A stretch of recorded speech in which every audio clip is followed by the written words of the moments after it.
So thanks for joining me today. I'm excited to learn about you and your business. And as I mentioned in my email, I'm doing this series because there's so much talk about how hard it is to find and keep good people. And I wanted to know what was going on in my community, because I think some of the trends we read about on a national level don't always apply here. So I'm excited to learn.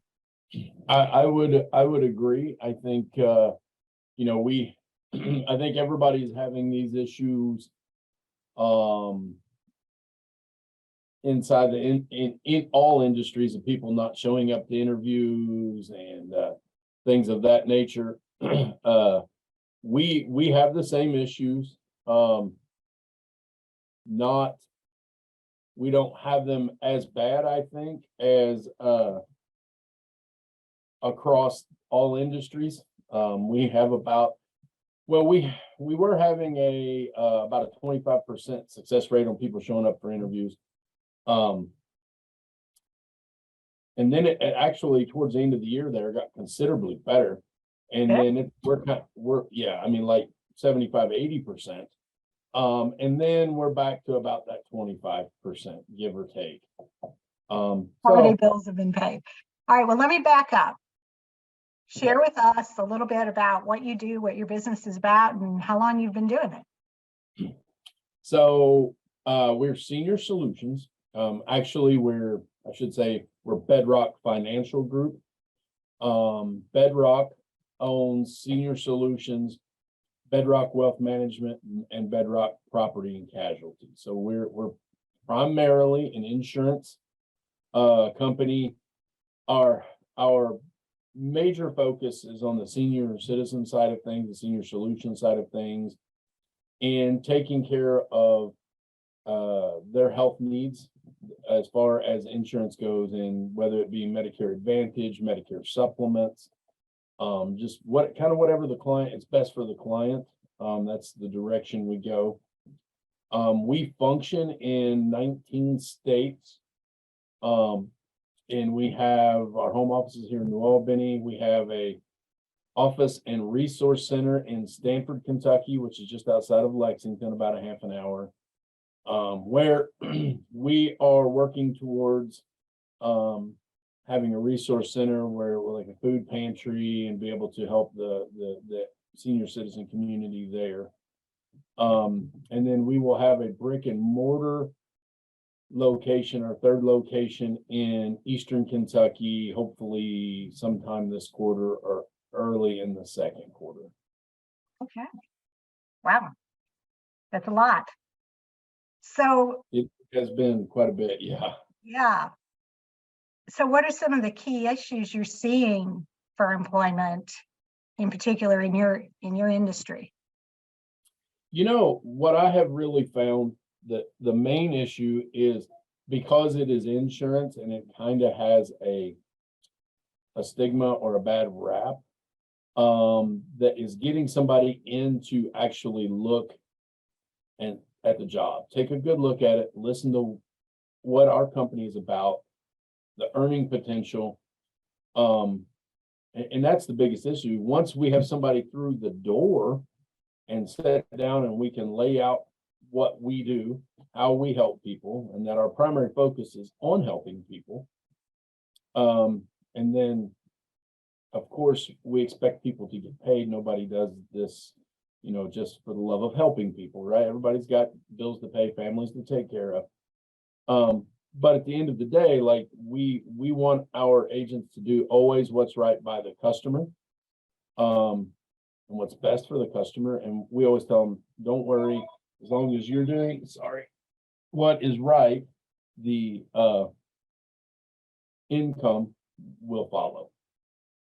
And that's really been, like I've talked to people that are making $30,000 a year that tell me, oh no, I would never sell insurance. I wouldn't do that. I'm like, okay. I mean, our average agent makes $75,000 to $100,000 a year, but okay. Wow. If that's the way you feel about it, okay. So are there any other culture things that make your business stand out in your industry? Yeah, there are several. Our background primarily was running large life insurance sales teams for a large nationally recognized life insurance company. And so we had some things that we didn't necessarily like about that, we was like, this would be a wonderful industry if we can fix those 2, 3 things that really we feel most agents don't like about it. So that's kind of what we set out to do. We provide leads to all of our agents, no matter how long they've been here, at zero cost to them. That's pretty much unheard of in our industry. Some of our people will travel 3, 4 hours to work. When they do that, we pay for their hotel rooms to spend the night. Again, kind of unheard of in this industry. We pay about the same comp and sometimes more comp than anybody else in the industry, but we just provide more. We provide a little more support and training. And then at the end of the day, like, we try very, very hard to run our company and treat our employees like family. So, it's funny because you say, I see on the back of your screen there, the compassionate leadership. And we we try very hard to run the company on like a servant leadership mindset. I'm glad to hear that. Yeah, I do a webinar on compassionate leadership to try and shift that for some people. Yeah. So as you've grown, you came out of a large organization and you started this. Can you talk about a challenge you faced and something you've learned from it? Well, I myself and I have 2 other business partners as well. I think in one challenge that we have run into is just the communication between the 3 of us that, we'll think one person's not doing something, the other person jumps in to help because they're not working on it. And then we'll come to find out, wait a minute, 2 people's working on the same thing. We're wasting time and resources there. Or one has something they're working on when nobody's working on it. So just the communication from the 3 of us. And we have started, doing little things like we try now to get outside the office and spend 2 hours a week playing racquetball together. Or when it's nice weather, we might go one day and go play 18 holes of golf. That gets us out of the office, not away from the phones. We still get phone calls and still have to do work, but it gets us away a little bit, gets us a little bit of downtime, and we can talk through things that come up over the course of those 2 to 4 hours that we're together that normally doesn't, unless we're calling on that specific purpose. Okay. So what advice would you give to someone else who is growing their team? I would probably the biggest advice I would give is be bold. Don't think small. And I know that's easy to say. It's because a lot of people will strike out to do something like this and fail, quite honestly. And I'll be the first to say, like, I took a $65,000 a year pay cut to start the business. And I did that for about 3 years. So it was significant, change in our household. Took a lot of support, from my family, my wife. But my kids didn't have much say so in it. So I can't really say that they seen the vision, but my wife did. She understood what we were trying to do and trying to accomplish. And she believed that it was very possible. So I would say, be bold. You got to be careful. You don't want to starve and not pay your bills, but, sometimes bigger really is better. So if you started this journey again, is there something you would do differently? Something what I do different. I mean, we've made a multitude of little mistakes along the way. And that's part of growing. I can't really say anything in particular large that I would do different. Honestly, we were talking about this the other day when we started the business. Looking back on it, I don't know really what I was thinking. Like I should have never done it. You know what I mean? That's a crazy idea, that I was going to take that huge a pay cut and be able to survive. But we did. We had some hot dog dinners, but we survived. And It's called the entrepreneurial spirit. yeah, and it's we have, like I said, we started with just the senior solution side of things, and we're branching out, and it's so far is working out really well. I see no reason that it shouldn't. The other avenues that we're getting into, we grow as aggressively and fast as we can without borrowing a bunch of money. We don't want to go in debt, because if something goes wrong, the last thing we want is a big payment we got to pay that we can't afford.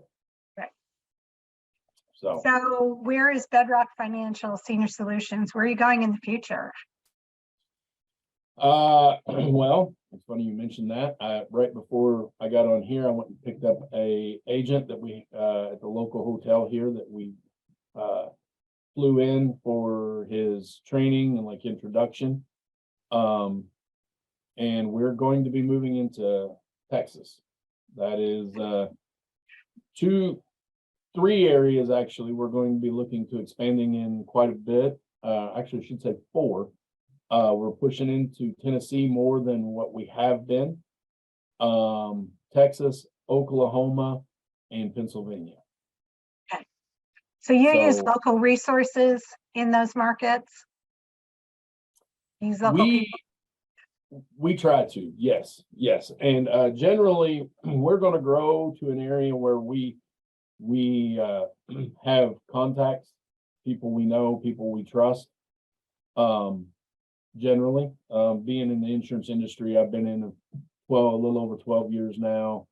My one business partner has been about 15, the other's been in 10 or so. So we know a huge network of people. And we don't try to go out and headhunt people, but when we stay in contact with them, when they're unhappy with where they're at, or they're looking to do something different, then hopefully we're at the front of their mind for them to call.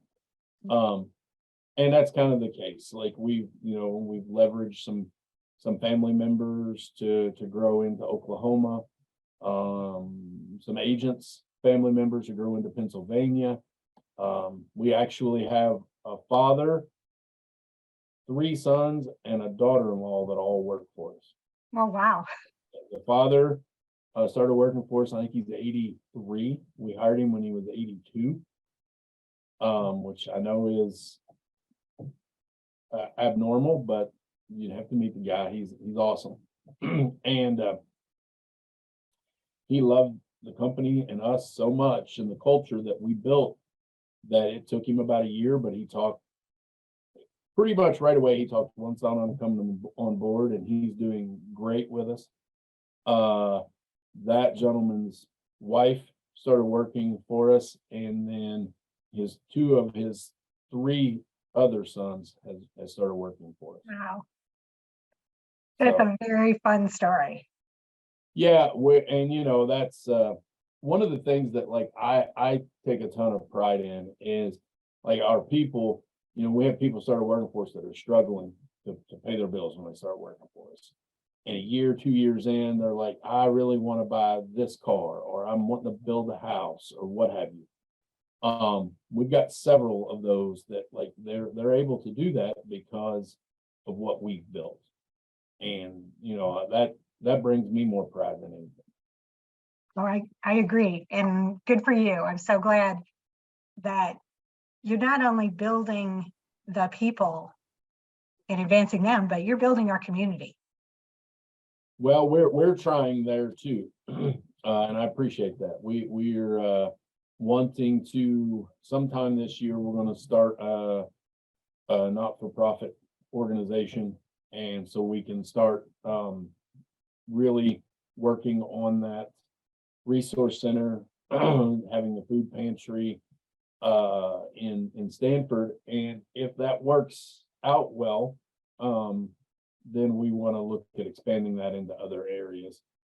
That Eastern Kentucky area is something would be very valuable down there, and maybe even some in Indiana too.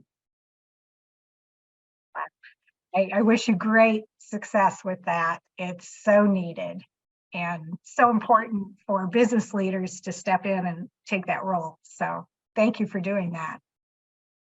Anything else you want to share with our audience about building your team, success to keeping your team happy? You know, I think the biggest thing that I find in leadership and that I try to instill in all of our regional vice presidents, our managers, is that you got to lead by example. If you expect somebody to go out and work 8 hours a day, and then you go out with them and only work 3 or 4 is all you're going to get. You gotta, whatever you do, they're going to do a little less. So you got to lead by example, and sweat equity a lot of times is going to be the most profitable for you in this business. Our systems that we have put in place, it really is not it is a sales job technically, but for the most part, it is not. Like, we're looking at what is the issue that this customer has and how can we fix it. And if we can fix it, we present a plan to fix it. A lot of our customer base is going to have $750 or $1,000 a month in household income. They have no money left over at the end of every month. So our job is to come in and go, okay, here's how we can help you, and find them $100 or $200 a month left over, which doesn't sound like a lot, but when you have 0 left over at the end of every month, it's huge. So, you know, we kind of pride ourselves on being advocates for the senior citizen, and we instill that in our people, our managers, and so that, and it kind of carries over to all of our organization feels that way. Building that culture is not easy, but it's necessary to run an ethical organization, and not something that you can't lay your head down at night and sleep. It's about more than the numbers. Yeah, it really is. It really is. Well, thank you for sharing all of this with me. I really appreciate it. And we're going to be sharing this with our database of business owners and on all of our social media. And I will send you the link if you want to share it with your social media as well.